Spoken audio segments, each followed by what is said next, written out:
So tell me what happened with your client when you tried to coach her own goals. It was good. The goals part was easy, like creating a specific measurable goal.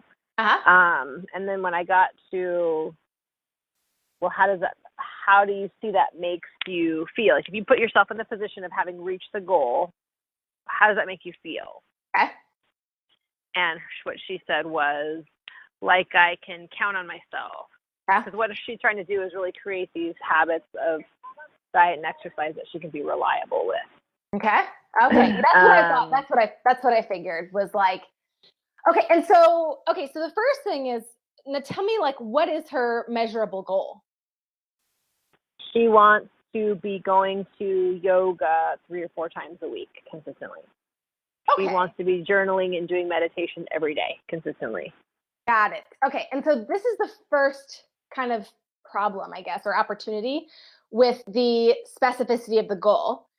I want to know why. What does it give her to go to yoga consistently? And what does it give her to be doing meditation more often? Well, when we looked at it before, so we're in the middle of her program, when we looked at the very beginning, the big why behind all of it was really wanting to be a friend to her body. She sees that she's got so much, how she's shamed herself so much and has just just doesn't have a healthy relationship with her body. And she would really love to be in true partnership with her body and be a friend, like treat her body as something she cares about. Why? Like, what will that give her to treat her body as something she cares about?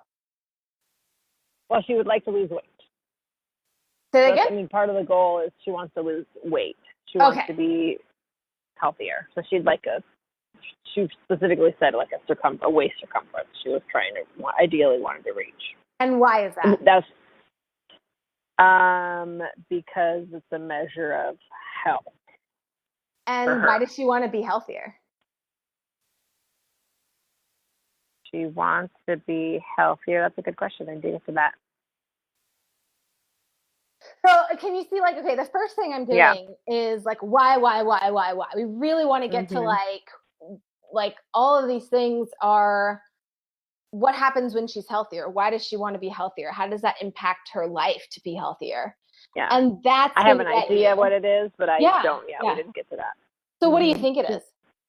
She is 50 and has looked for a partner her whole life and hasn't found one. And I think that she feels like that's part of what would happen if she went down. Yes. So you want to get her to articulate that. And then once she articulates that, like, why do you want to be healthier? Well, and people are sometimes going to tell you the answer they think they should have versus the answer that's true. So try to get them to tell you what the truth is, because that's going to give you the real thing, the real thing that they're looking for. So if she wants, to lose weight so that she can find a partner. And by the way, I had a love coach who told me that she used to be a weight loss coach. And she said that weight loss always comes back to love, like 99% of the time. I don't know if it's 99%, but she said that like a lot of the time, weight loss coaching comes back to love. So just as a side note, that's really typical. So if she wants, she feels like that's a measure of health, it's going to make her, and there's some good stuff there, right? Like people want to be healthier. They want to have more energy, but more energy for what? Like what would having more energy give her? If she wants to lose weight to look better, what would looking better give her? And then, so from there, like, let's say that you'd taken her to that place where it was like, okay, I want to, I think looking better will help me find a partner.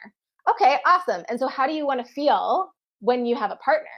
Well, I want to feel loved and appreciated and blah, blah, blah, blah, blah. Right. And what's interesting there too, is like, that's how she's talking about how she wants to treat her body. So when she starts treating her body like that, she's going to start attracting people who see her as beautiful, honestly, no matter what her size. Like they're not going to care if she loses weight, she gains weight. Like they're going to see her as a beautiful human being because she starts to see herself as a beautiful human being. That doesn't mean she can't lose weight if it's healthy for her, right?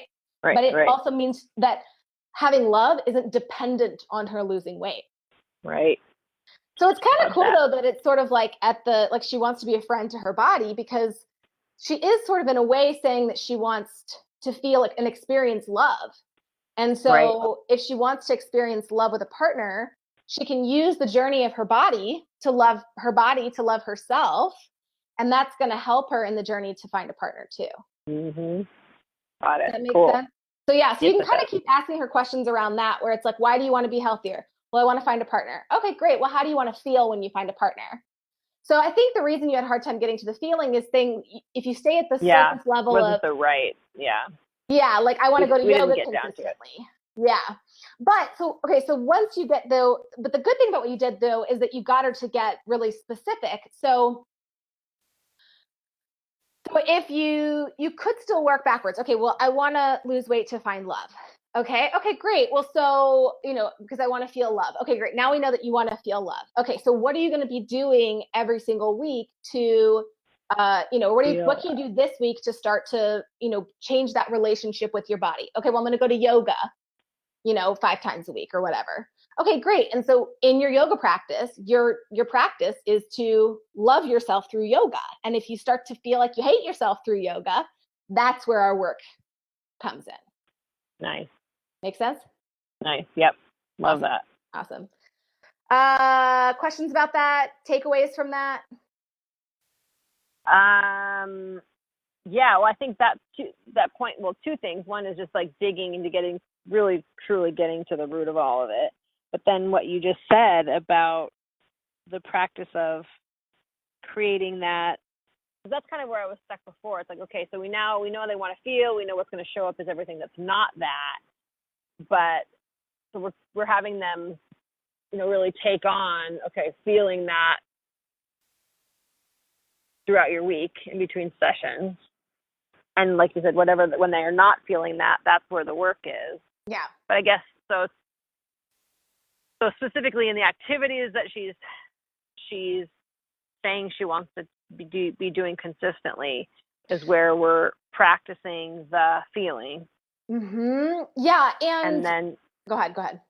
Well, yeah. And then just that it's going to come up, she's going to bump up against not that. Mm-hmm. And then that's where we do this work that we're going to be doing now. So she's going to start to see like her own